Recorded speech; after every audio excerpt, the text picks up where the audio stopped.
everyone, this is Sandra at Spirit of Avalon. So today I'm doing a VR to Giselle over at Mad Witch channel. She did a video about her witchy books that she is planning to read, and I have a whole stack here of about 15 books. I do read reasonably quickly, so it's not too bad, and these are all, like, apart from one, they're all non-fiction, and I also have fiction books I'm reading on my Kindle as well. So yeah, so probably better get started on these. I don't think any of these I've started to read. I've kind of, one of them possibly, but it's like, just, I'll quickly show you this one. So this will make it 16 now. Like this one, Avalon Within, and I've got the second book that goes with that, which is the Mythic Moons of Avalon, which I haven't made any attempt with because I started reading this and it's not really what I thought it was going to be. And these books were quite expensive. And my mum bought me them both for Christmas one year, so I can't, you know, let go of them really. So I'm going to have to try again with it. Now I know that it's not what I thought it was going to be. So it says, set forth on a sacred quest, journey to the legendary Isle of Avalon and experience the magic mysteries and mysticism that have inspired women throughout the ages. So, yeah, so that one I started to read and stopped. So that's one that I've got to try again with, because I don't want to, you know, let go of the book when it was like a gift. So let's get on to the stack that I have here. So this book that I'm going to show you is actually a fiction book, and this is The Greening, Rise of the Fairy Tide, and it's by the late Poppy Palin. This book was secondhand. As you can see, it's got some kind of damage, like water damage, all that on it. So it says magical fiction, green spirituality. Who are the children of the Greening? How does their wild spirit link Alicia, an elderly woman who is reviled by her own children, Leanne, who is tormented by visions and voices she cannot explain, and a ragged bard known to some as Treeface? How can the reunion of these three outcasts, who last met at the stake in the 14th century Avignon, help to bring about a magical resurgence for the Mother Earth and all her inhabitants? Can their enduring love finally conquer old fear? So this just looks so cool, and as I said, as we know, that most of us know that Poppy Palin, you know, passed. So I was fortunate to be able to get this secondhand. I think it's quite difficult to get, and I couldn't believe that it is actually signed. There's a message and it's signed by Poppy. It says, may your own greening be beautiful, with love and deep gratitude, Poppy. I think it's 2016. So, I mean, that's lovely.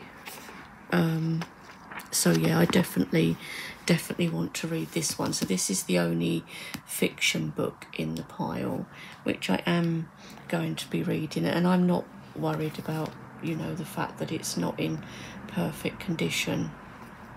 It's fine.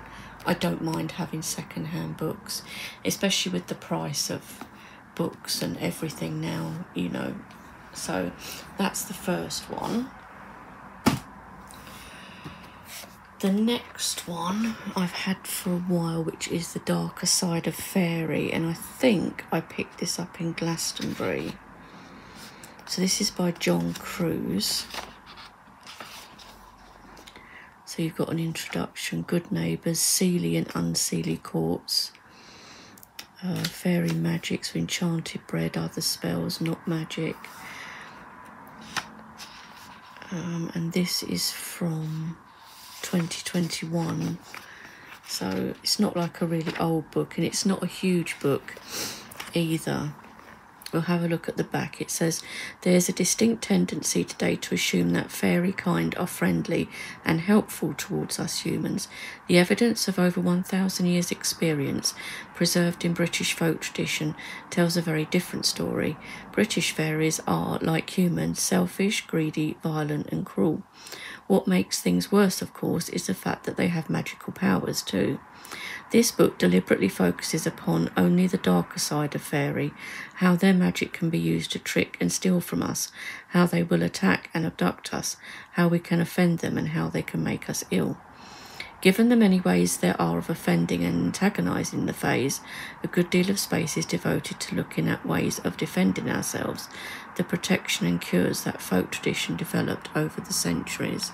So I just think it's really interesting. I love like anything about the fae. I mean, this is the darker side, obviously, but I do like reading about the lighter side as well. But I just thought this was really interesting, and this cover picture looks like it's a I forget his name. I've got the Rackham, Arthur Rackham. It looks like one of his. I don't know if it says in here. No. It's a pity it doesn't say who the... Let's just see. No, it doesn't, but look where it's from, actually. Green Magic, Somerset. So, and obviously that is where Glastonbury is. So yeah, so that's one I'm going to read, but it's not a thick book. And like I said, I am a fairly quick reader, depending on the book. I mean, if it takes a lot of in-depth study and stuff, then not. Okay, then I still have this one, Walking with the Green Man, Father of the Forest, Spirit of Nature. This was another one from Glastonbury, and it's illustrated by Ian Daniels, who did the popular Tarot of Vampires, which is currently out of print, I believe. And this is by Dr. Bob Curran. But look at that, I just love that. Can you imagine that as a tattoo? I would love it. Ugh. So I don't think you'll be able to see this very well on camera anyway. But I'll just read the top part. It just says, the image of the green man, the mysterious carved head surrounded by foliage, has both intrigued and mystified viewers and folklorists alike. Appearing in churches, taverns, and even on stately buildings, the carving seems shrouded in supernatural obscurity. In this absorbing new book, Dr. Bob Curran traces the many strands that make up the enigmatic image. He explores the significance in the medieval world and its development in the modern world. He also investigates the image's psychological appeal and, drawn on a variety of sources, its impact on cultures throughout the world. So, the lurker among the leaves, I love that. So it's quite large print. It's, how many pages are we?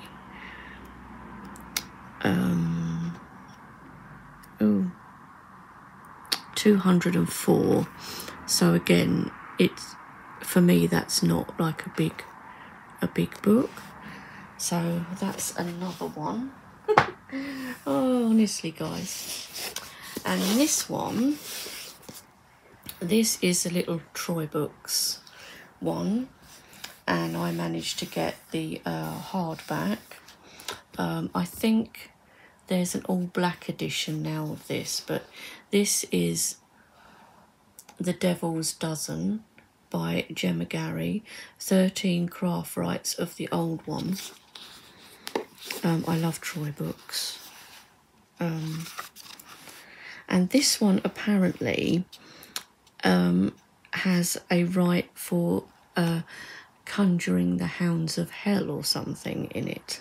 So I know lots of people will be like, oh my god, that's really but I just find it interesting. I'm not saying I'm going to do that, I just find it interesting.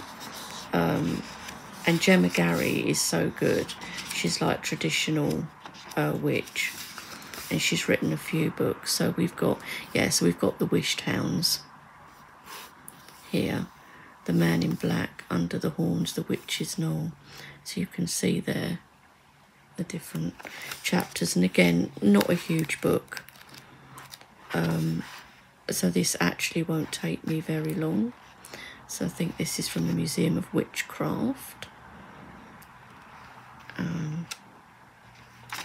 Look how cool that is. Yeah. So so that is The Devil's Dozen, 13 Craft Rites of the Old One by Gemma Gary, and that is Troy Books, and you can still get it. It just might be in a slightly different format to this, and I think you can get paperback in this as well. So that's another one. Then I have this one, which I picked up in London a little while ago, not the last time I was there, might have been the time before. So this is Dark Folklore, Mark Norman and Tracy Norman. And this says on the back, how did our ancestors use the concept of demons to explain sleep paralysis? Is that carving in the porch of your local church really what you think it is? And what's that tapping noise on the roof of your car? The fields of folklore have never been more popular. A recent resurgence of interest in traditional beliefs and customs, coupled with morbid curiosities in folk horror, historic witchcraft cases and our superstitious past, have led to an intersection of ideas that drives people to seek out more information. So this looks really cool. And again, not a huge book.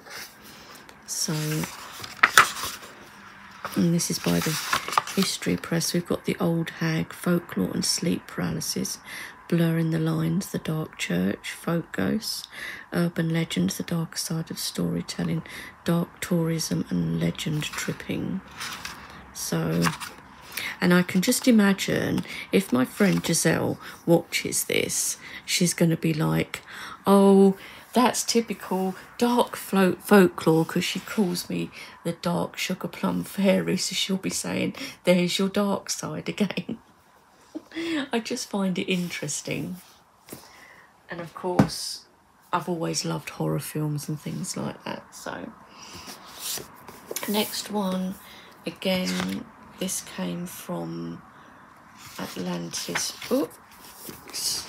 And this is The Horned God of the Witches by Jason Mankey, and it is signed by him. I managed to get a signed copy, so that is cool. And this is the author here, Jason Mankey, and it's a Llewellyn publication. And so we've got The Nature of Deity, Myth and Ancient History, Ritual to Meet the Horned God, Antlers and Horns and Fallacies in the Ancient World, Kanunos here, Pan, Other Horned Gods of Ancient Greece, the Green Man, Herne the Hunter and Ellen of the Ways in this one, The Rebirth of Pan, The Light of Lucifer, Ritual, The Horned God of Death. So this one looks really good. So discover the history, magic and myths of the Horned One, which is going to be really interesting for me because one of my deities is Kanunos, always has been. He's always been there. I've also had, via a dream actually, Herne the Hunter come through. And some people would say that Kanunos and Herne the Hunter are the same. I personally don't actually think they are quite the same. I think they're two separate deities, but this is why I've now got another statue of the horned god that is different to my Kanunos one, and I got it when I was with Richard and we went to a witchy shop in Eltham in London, and I just thought he was so cool and I was drawn to him straight away, and he's my Herne the Hunter depiction now on my altar area. So this one is going to be really good. So this is again the Horned God of the Witches by Jason Mankey. Look how cool that illustration is. Next we have, and this won't take me very long at all to read, this is Occult London and is by Merlin Coverley, and I got this when I was in London last with Richard, and this looks really interesting. London, more than any other city, has a secret history concealed from view. Behind the official facade promoted by the heritage industry lies a city of esoteric traditions, obscure institutions and forgotten locations. Occult London rediscovers this history, unearthing the hidden city that lies beneath our own, from the Elizabethan magic of Dr. Dee and Simon Foreman to the occult designs of Wren and Hawksmoor, from the Victorian London of Spring-Heeled Jack to the Findersickle heyday of Madame Blavatsky and Aleister Crowley. This book describes these practitioners of the occult and their unorthodox beliefs, alongside the myths and legends through which the city has always been perceived. So, yeah, that one looks really good and is not a thick book. What is it? 174 pages. That won't take me long at all. So although this pile looks daunting, a lot of these are not thick books and they won't take me too long. So again, this is Occult London by Merlin Coverley. Next we have a Pagan Portals book, which is Gwyn ap Neath. So it looks like you say it Gwyn ap Nud, but it's actually Welsh and the pronunciation is Gwyn ap Neath. So it's wild god of fairy, guardian of Annwn. So this is pronounced Annwn. And this is by Danu Forest. Look how cool that is.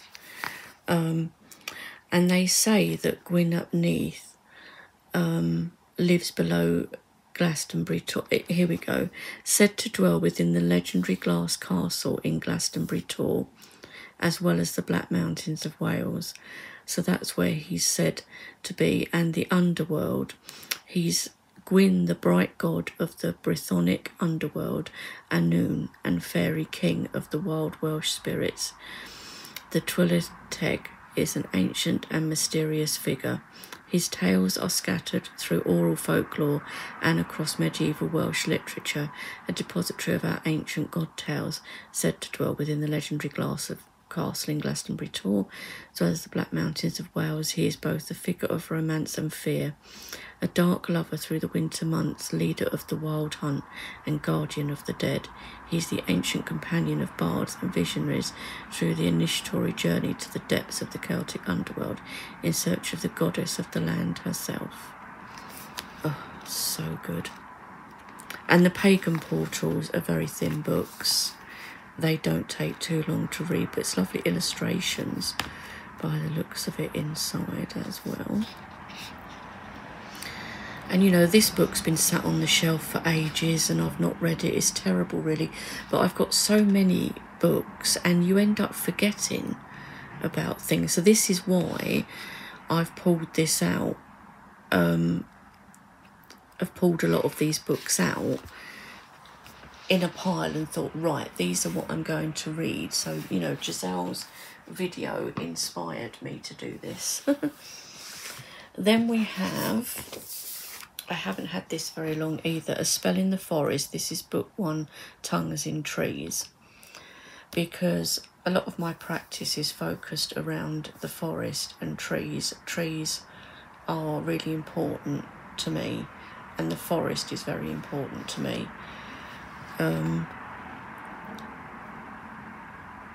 So I'll just read a little bit, because otherwise we'll be here forever. Trees occupy a place of enormous significance, not only in our planet's web of life, but also in our psyche. A Spell in the Forest, Tongues in Trees, is part love song to trees, forests and the wildwood, part poetic guidebook to the botany, ecology, cultural history, properties, mythology, folklore, and symbolism of trees, and part a deeper exploration of 13 native sacred British trees in relation to the powerful mythic Celtic Ogham alphabet calendar. So it looks so good, and I just love the cover. So this is A Spell in the Forest, book 1, so I'm assuming there'll be another one. Tongues in Trees by Roselle and Gwyn. That's that one. Then we have this book, which was a birthday gift from Simon. It's Witchcraft Into the Wilds by Rachel Patterson. So I really want to read this one as well. Witchcraft Into the Wilds leads us through the wilds of nature and back to the roots and bones of witchcraft, a natural witchcraft that works with the seasons and all the natural items that Mother Nature provides, drawing on magical folklore and a little bit of gypsy magic too. No fancy tools or ceremonial rituals. This is about working with the source. So, and I really want to, I'm trying to be more traditional, natural witchcraft is how I'm starting to steer my practice, because, you know, I am hereditary witch from my great-grandmother, and I've since found out quite a bit about my dad that I didn't know when he was alive, and I so wish he was still alive so I could ask him, but it looks like he was a witch as well. But I didn't know this, and I said to my mum, and she nodded and just said, well, you know what your dad was like, he didn't say a lot. But looking at the things he planted in the garden and things that have been found, and I'll have to show you this little glass file that I found that from my dad, and it must have been when we lived in the forest, when he was in forestry, and it's a little glass file, and he's put like a paper stopper in it, and it's got jay feathers in it, and I couldn't believe it when I found it. So that's like a treasured item. So I want to go back to that, like going back to my roots, with the things, you know, that I've found out now. I just want to get back to that. I want that to be my practice now. I also want to read Psychic Witch, and I'm sure a lot of you have seen this book by Matt Oren, A Metaphysical Guide to Meditation, Magic and Manifestation, and this was gifted. It was a Christmas gift from my brother and his partner, and there's exercises and everything in here, so this will be useful, because I also need to be more... I've had something kind of come up, which I think is like a message from my dad to say, you know, you need to tune in more to your psychic side. You know you have it there, use it. So this is what I'm also planning to do, because it's almost like I've switched it off. Well, not completely, because things still happen around me all the time, but I need to focus more on it and use it properly. So that is Psychic Witch. So all of this is going to be incorporated into my practice. I also have this book, The Ogham, The Celtic Oracle of the Trees by Paul Rees-Mountfort. And I started to read this and didn't carry on with it. So the three major areas: Ogham lore, the history of this 1,500-year-old tradition; Ogham fuse, the meaning of the individual tree letters, their magic, characteristics, folklore and related stories; Ogham Casting, the practical art of Ogham divination, which includes spreads, castings, and how to create your own Ogham set. Well, I do have an Ogham set and I do use it, but not enough. So I want to use it more, and I do want to read this book because this one looks really good, and I've had it quite a long time. I don't know if it's still in print or not, but it looks like a really good one. Then I have another tree book. This is Tree Wisdom, the definitive guidebook to the myth, folklore and healing power of trees by Jacqueline Memory Patterson. So just here, comprehensive physical descriptions and botanical illustrations, the legends and myths surrounding each tree, its healing powers both for ourselves and the planet, its artistic and practical uses, its specific inspirational qualities, its magical properties, and how each features in the ancient tree alphabet. So this one is going to be very cool as well. This one will take more... It will take much longer to read, and I'll probably have to put little tabs in because I don't like highlighting and writing in my books. So yeah, but this one definitely, and that's Tree Wisdom, the definitive guidebook. Then I have this book, and this was my mum insisted on paying for it. It's from Watkins. It is not a cheap book. There are only so many copies of this. This is Witches and Apparitions. And so Concerning Witches and Apparitions by Joseph Glanville. And it actually tells you in the front here that this is number, a limited edition of 200 copies only, of which this is number 149. And it goes right back to Charles II. So this is Joseph Glanville, chaplain in Ordinary Charles II, Concerning Witches and Apparitions. Now, I'm not very good with like Latin, Saducimus Triumphatus, modernised, whatever. So we've got the author's life and writings, the publisher to the reader, this word again, the preface, the Demon of Tedworth, Somerset Witchcraft, Florence Newton, an Irish witch, Julian Cox, tried for a witch at Taunton, Ghosts and Apparitions, Scottish Witches and Sir George Maxwell, Henry Moore's collection, Swedish Witchcraft, Horneck's account. So it's really nice book, nice paper. You know, it's beautifully covered in like the cloth, like covering, and you know, it's totally worth it in my opinion, worth the money, because you know there's only 200 copies of this, and I've got, was it 200 copies? Wasn't it? And I've got number 149, yes, only 200 copies, so I'm really happy to have this, and it was so lovely of my mum to pay for it for me. So yeah, so there's that one. And the last one is one that goes with the tarot deck. So this is the Lost Envoy, the tarot deck of Austin Osman Spare, which I have the deck and I definitely want to get into reading this book. It looks so good, and like I say, I have the deck, and I've just recently also got the book about his life, so I will be reading that too, but I want to read the tarot deck of Austin Osman Spare, Lost Envoy, first. So that, guys, is the whole of my books that I want to be reading.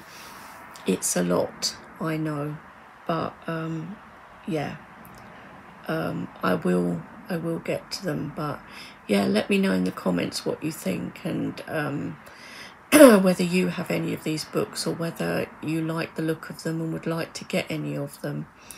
yeah, let me know, definitely. And yeah, I will talk to you all soon. Bye for now.